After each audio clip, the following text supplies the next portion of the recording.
Hello everyone. Today I'm going to talk about how habits make things easier and more productive. And so to start out, I'm going to tell a story. When I was a kid, and I was grade 7 or 8 or something like that, I was high school or elementary school, we played baseball during noon hour. In the fall, then that's what ball season was. We would all get our gloves and go out and play a game of baseball or whatever pick-me-up game we could get together at noon hour. And it was, good fun. I was okay, I guess. I wasn't the last person picked on the team. I wasn't the first, obviously, but I wasn't the last, which was great. And I could catch adequately. I could throw fairly well. I could hit. That was why probably I was picked, because I could hit. But I had a friend that was an avid baseball player. He played on a team. He practiced regularly. He was always had a glove and a ball in his hand. He was a baseball player. And so one day, at noon hour, we're talking. We're just having a chat. I think if he was talking, it was about baseball, and if I was talking about it was probably about girls. But, whatever. We were, that age. And so we were talking away, and I think I was on third base, and he was shortstop or something. So we were just sort of talking, having a good time at noon hour. And suddenly somebody hit a line drive that all I saw was a cloud of dust where it hit the ground and bounced, sort of over our heads. And while we were talking, my friend reaches up, catches the ball, throws it, picks it up out of his glove, pitches it to first base, easy out. Well, I couldn't even see the ball. I saw the dust, and I saw him catch the ball, throw it to first base. The thing is that he didn't even break his sentence when he was talking. He was still talking, right? It was like nothing. Whereas if I did it, it was like that would have been the hallelujah breakdown time. And so that was a habit for him. It was so easy, he didn't even have to stop the conversation he was having to do it. He just picked it up, grabbed the ball, snatched the ball out of the air, threw it to first base without even a second thought. This is what you want your habits to do. You want to be able to have a proficiency of doing the thing that you need to do without having to worry about it and think about it. It's just an automatic thing. And that's why habits are so effective and so efficient. And so when we start developing a habit, then there's basically 4 stages we go through. This is the 4-pane window, and if you're into self-help, you've probably heard some of this before. But the 4-pane window is, when it comes to habits, is the unconscious incompetence, right? So you don't even know you don't know.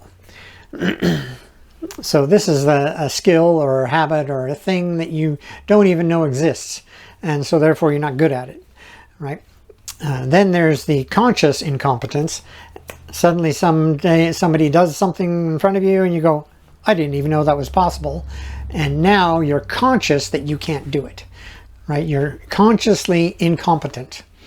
And after practicing it for a while, if you decide to do that, then you become unconsciously competent. And this is the stage in which you can do the skill, you have the cue, you know what the reward is, and but you still have to think about doing the action.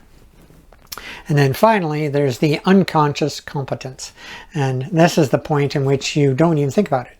Like my friend snatching the ball out of the air and throwing it to first base. He didn't even think about it. It was just automatic.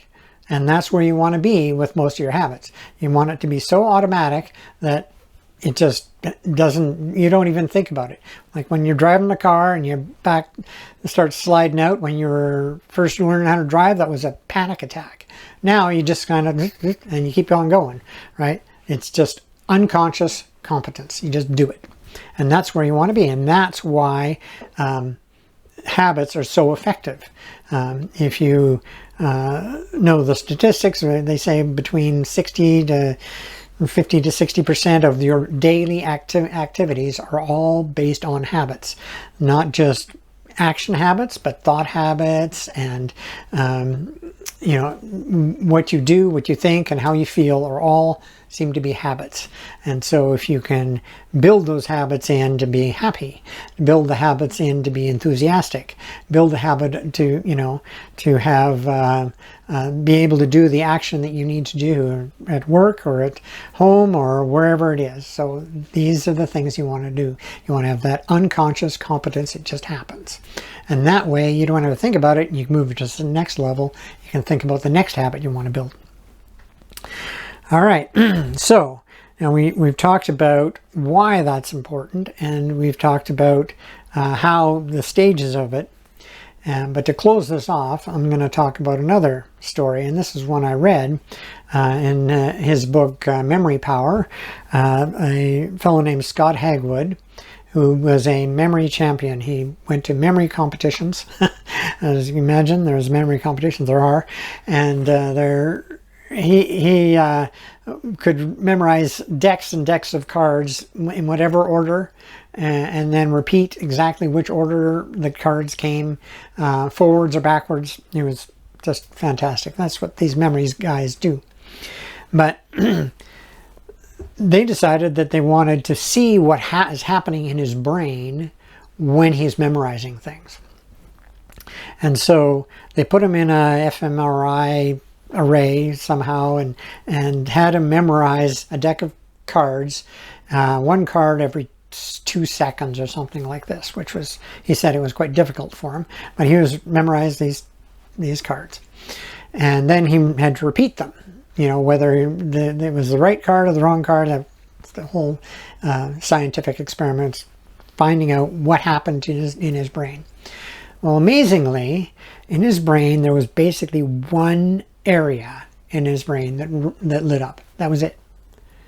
You think memorizing that much information and being that good at memory things, his whole brain would be involved. But no, that's not true. That's what happens when you have a habit. When you have a habit, it's right narrow point.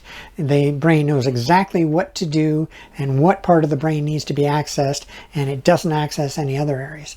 And that's how he became so good at memorizing things, because he trained his brain in this one area that's all the work he had to do. That's the brain area that he used.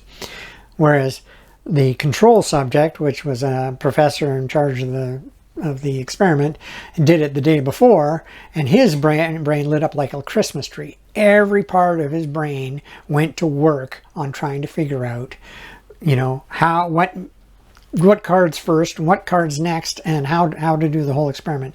It was incredible how much energy this professor put out compared to what Scott put out. And that's the point. The point is, if you're doing something hard that you've never done before, your brain lights up like a Christmas tree, uses a lot of energy, and that is what makes you tired. You actually get tired because your brain takes up a lot of the calories in your system, and you need those calories, so you have to make them up. It makes you tired. Whereas Scott didn't have that.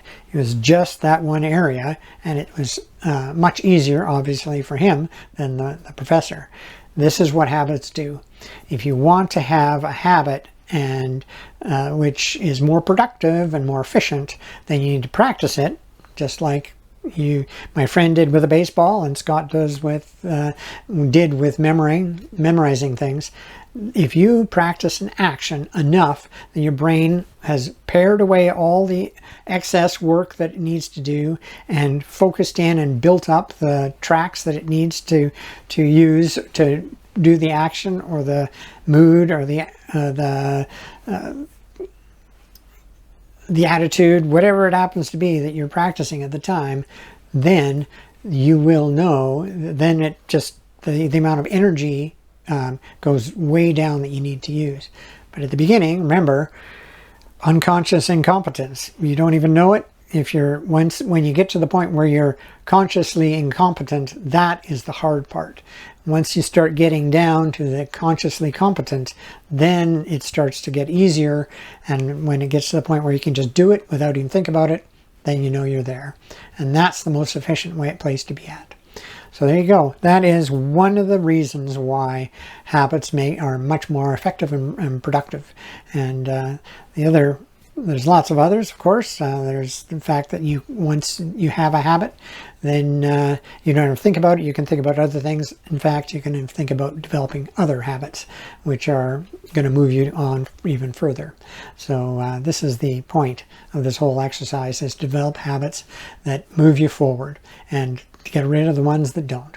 All right. That's all I have for you today. We'll talk to you later.